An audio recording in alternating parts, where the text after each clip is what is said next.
ቤተሰቤ ውጭ ሀገር ስለሚኖር በዓል የማከብረው ከባለቤቴ እናት ጋር ነው የምኖረውና ከእሳቸው ጋር ነው የማከብረው።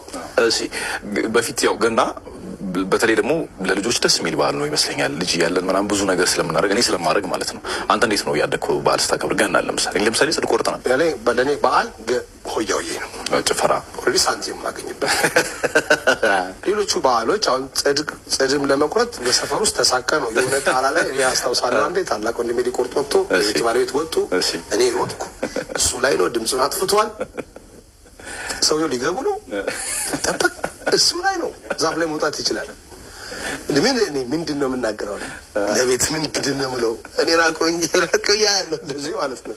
እና ይሄ እንደዚህ አይነት እና ሌሎቹ ባህሎች ገንዘብ አያስገኙም በልጅነት ማለት ነው።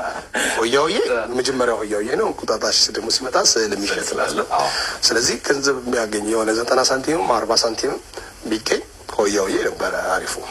ከዛ እየቆየ ስትመጣ ነው የበዓሉ ትርጉም ምኑ እያደግ ስትመጣ ለካ ዋና ባህሎቹ መወለድ ነው። እዛ ፋሲካ ደግሞ መስዋዕትነት ነው። እሱ ነው ትልቁ ባህል። ነፍስ እያወቅ በልጅነት ሆያውዬን የሚያክል እንትን የለም። ጥምቀት አያቴ በነበረች ጊዜ ከአያቴ ጋር ነበር ጥምቀት የሚሄደው።